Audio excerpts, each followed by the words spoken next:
500 का स्तर हासिल होने वाला है भारतीय बाजारों में और बहुत सारे स्टॉक्स हैं जहां पर आप आज खबरों के दम पर कमाल देखेंगे। बताइए आपके रडार पर कौन से एक दो शेयर रहने वाले हैं और मार्केट आउटलुक भी शेयर करिए प्लीज आपका। मॉर्निंग हेमंत जी, मॉर्निंग वीरू जी और मॉर्निंग राजेश जी। नहीं बिल्कुल, आई थिंक पहले तो आपको बधाई देना चाहता हूँ हेमंत जी। मैंने कल भी ट्वीट किया था आपका जो आई थिंक सीरीज पे कॉन्फिडेंस था कि 11,500 आ जाएगा, वो आ गया है। तो आई थिंक आपको बहुत बहुत बधाई। थैंक यू सर, आपको भी सर। और सारे निवेशकों को आई थिंक जो भरपूर कमाई हुई है आई थिंक सीएनबीसी आवाज के बदौलत हुई है। दूसरा आई थिंक जैसे हम बार बार यही कह रहे हैं, I think liquidity liquidity liquidity, I think यही एक वर्ड है जो मार्केट्स को आई थिंक जबरदस्त तरीके से सपोर्ट कर रही है and this liquidity will continue. तो जब तक लिक्विडिटी है मेरे हिसाब से आई थिंक मोमेंटम बाजार में बरकरार रहेगा and broader markets in my opinion will keep on out performing. अभी एक दो स्टॉक जो हमें पसंद आ रहे हैं, मुझे लगता है आई थिंक सुप्रीम इंडस्ट्रीज, इसकी मैंने लास्ट वीक भी चर्चा की थी। इसमें जबरदस्त तड़का है जो आप आज सुबह 2020 में डिस्कस कर रहे थे नीरज जी के साथ, infrastructure and packaging. I think इसमें दोनों का तड़का है। इंफ्रास्ट्रक्चर में हाउसिंग पाइप्स जो है बनाती है प्लास्टिक की, पीवीसी, ये अर्बन और रूरल मार्केट्स दोनों को केटर करती है। तो आई थिंक जैसे फोकस बढ़ेगा on all the segments government की तरफ से और जो बढ़ रहा है अफोर्डेबल हाउसिंग की तरफ से और रूरल इंफ्रास्ट्रक्चर पे नल से जल योजना से, तो एक बहुत बड़ी बेनिफिशियरी हो सकती है। दूसरा पैकेजिंग प्रोडक्ट्स का जो इनका सेगमेंट है, I think that segment is doing phenomenally well. आपने थीम गुरुजी ये सारे स्टॉक्स कवर किए थे, Polyplex, Uflex, SL, and this story will continue at least for the next 1-2 quarters क्योंकि बोपेट और बॉब के स्प्रेड्स बहुत बढ़िया अभी भी चल रहे हैं। तो सुप्रीम इंडस्ट्रीज एक स्टॉक रहेगा। और दूसरा आई थिंक जो रोड कंस्ट्रक्शंस की आप बात कर रहे थे, KNR construction stroke PNC Infratech का, ये दोनों स्टॉक्स अपनी सेगमेंट में आई थिंक मार्केट लीडर्स हैं। डेट बहुत कम है, डिवर्सिफाइड ऑर्डर बुक है और जो एक्सपेक्टेशंस है कि आईआरआर जो ये जनरेट कर सकते हैं अगले कुछ तिमाहियों में, आई थिंक बहुत बेहतरीन हो सकती है। तो आई थिंक ये 2-3 स्टॉक्स पे आई थिंक मेरा फोकस रहेगा। हेमंत जी आज मयूरेश जी से भी पूछ लेते हैं। मयूरेश जी, आपको कोई बढ़िया बैंकिंग स्टॉक, आपको कोई एनबीएफसी शेयर जो बाजार खुलने के बाद समझ में आया हो, बताइए प्लीज एक बार सर।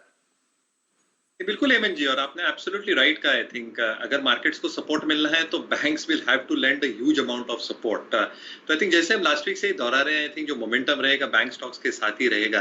विद इन बैंक्स मुझे लगता है I think Kotak Mahindra bank और आईसीआईसीआई बैंक, आई थिंक ये दोनों बैंक्स पे फोकस रखनी चाहिए। फ्रेंचाइजी काफी स्ट्रांग है, एसेट रिकग्निशन अच्छा खासा हो गया है, जो इनकी बीबीएन बिलो बुक है ये इन्होंने अच्छी खासी रिकॉग्नाइज कर ली है। Deposit growth has been quite decent और कैपिटल एडिक्वेसी काफी स्ट्रांग है और सब्सिडरी का एक कंट्रीब्यूशन भी एमएनजी इसमें आता है in terms of insurance business, asset management business, securities business. तो आई थिंक एक सपोर्टिव फैक्टर रहेगा ये दोनों बैंक्स के लिए। विद इन एनबीएफसीज जैसे राजेश जी ने कहा, आई थिंक एलआईसी हाउसिंग के तोड़फोड़ नंबर्स थे, तो मुझे लगता है जो बाजार उम्मीद कर रहा था और जो इन्होंने डिलीवर किया I think was out of the blue. तो कहीं ना कहीं आई थिंक एक रब ऑफ इफेक्ट बिल्कुल दिखा जाएगा। आज कैनफिन होम्स के नंबर जरूर है बट जैसे हिस्टोरिकल प्रेसिडेंस रहा है, मुझे लगता है आई थिंक हाउसिंग फाइनेंस में कैनफिन होम्स पे भी नजर रखी जा सकती है based on the historical numbers that it has given. तो अगर यही डिलीवरी कंटिन्यू होती है वैल्यूएशन और आउटलुक के हिसाब से, आई थिंक एलआईसी और कैनफिन या हाउसिंग फाइनेंस स्पेस से बहुत अच्छा कर सकते हैं। एक बार पूछते हैं मयूरेश जी से। मयूरेश जी, जिस हिसाब से खबरें आती हैं कि ये कंपनी अपने पैसेंजर व्हीकल कारोबार में कुछ हिस्सेदारी बेचेगी, आज एजीएम भी है, टाटा मोटर के ऊपर आपकी राय क्या है और टाटा ग्रुप में आपके फेवरेट्स क्या हैं? देखिए डीवीआर भी चल रहा है, टाटा मोटर भी भाग रहा है 100 रुपए के लेवल से लगातार सीएनबीसी आवाज पर आप सब लोग कह रहे हैं कि बहुत खराब समय इसके पीछे है और भाव हो गया अब 125 रुपए। क्या लगता है इस स्टॉक के बारे में? सबसे I think the worst is in the price, जो हम कहते आ रहे हैं। जितनी भी आई थिंक दिक्कतें ये ग्रुप को फेस हो रही है, स्पेसिफिकली टाटा मोटर्स को, ग्लोबल ऑपरेशंस को लेके, वॉल्यूम्स को लेके, इम्पेयरमेंट्स को लेके, कैश फ्लो को लेके, I think all these things are getting a little bit better. आप चाइना के कारोबार के सेल्स देखें, आप यूरोपियन कारोबार के सेल्स देखें, which have slowly and steadily started picking up steam. Production facilities on stream हो गई है और जो डीजल एमिशन नॉर्म्स हैं वहां पे भी आई थिंक जो कैपेबिलिटीज बिल्टअप हो रही है, I think that should be beneficial. और नॉर्थ अमेरिकन मार्केट्स भी होल्ड अप कर रहे हैं। Even for the global local business itself, जो डोमेस्टिक कारोबार है, स्क्रैपेज पॉलिसी अगर आती है तो कहीं ना कहीं बेनिफिशियल होगा for MHCV players like Tata Motors, and the passenger vehicle segment is a small contribution of EBIT, पर वो भी I think with new launches is doing well। तो शायद worst is in the price, जो discounting factor DVR Motors के साथ चलता है I think has expanded significantly। तो I think Tata Motors DVR में भी एक बहुत बड़ा उछाल देखने को मिल सकता है compared to Tata Motors, और दोनों स्टॉक्स में I think एक अच्छा खासा मोमेंटम रह सकता है। Within the other groups itself, जो आप दूसरा एक स्टॉक बात कर रहे थे, I think Tata Consumer is something that we have liked, बहुत बढ़िया स्टोरी है। आई थिंक शुभम जी को कॉफी पसंद है और राजेश जी को स्टॉक। और तीसरा है I think Tata chemicals, sodium bicarbonate का जो बिजनेस है इनका, जो एक्सपेक्टेशंस है लार्जली इनके अफ्रीकन कारोबार और नॉर्थ अमेरिकन कारोबार की, I think the worst in terms of pricing is also behind. बहुत सही आपने कहा सर। आरबीएल बैंक पहला ट्रेड आपका आज का आरबीएल ही था और आपने कहा यहाँ खरीदना चाहिए।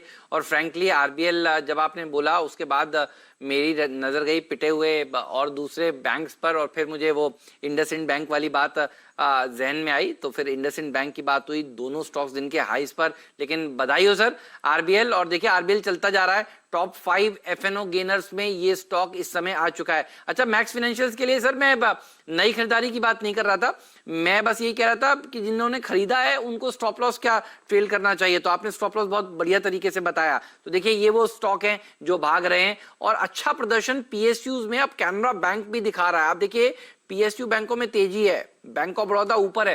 दरअसल हो ये रहा है, मयूरेश जी से पूछता हूं। मयूरेश जी, सब लोग ये सोच रहे हैं कि अभी जहां पर अंडर वैल्यूएशन है उनको खरीदा जाए, तो शायद लोग अब फिर पीएसयू बैंक्स की तरफ भी जा रहे हैं। एसबीआई तो भाग ही रहा है, बाकी पीएसयू बैंक भी आज अच्छा प्रदर्शन दिखा रहे हैं। पीएसयू बैंक्स में आपका फेवरेट कौन सा है? क्योंकि यहां पर अभी एक खबर आनी बाकी है और वो ये है कि सरकार इनको रिकैपिटलाइज करेगी। तो अब कब आए ये पता नहीं, लेकिन 1.25 लाख करोड़ के आसपास का रिकैपिटलाइजेशन आएगा, ये बात तो पक्की है। इस पूरे पैक में आपको क्या अच्छा लगता है? बिल्कुल हेमंत जी, आई थिंक 2 सेक्शंस करने चाहिए, जो टॉप टियर पीएसयू बैंक है और अन्य mid cap PSU bank. So top tier में आई थिंक राजेश जी को तो पहले लड्डू बांटने चाहिए। जी हाँ, क्योंकि 200 के ऊपर स्टेट 200 के ऊपर या अरे मैं भूल गया आज।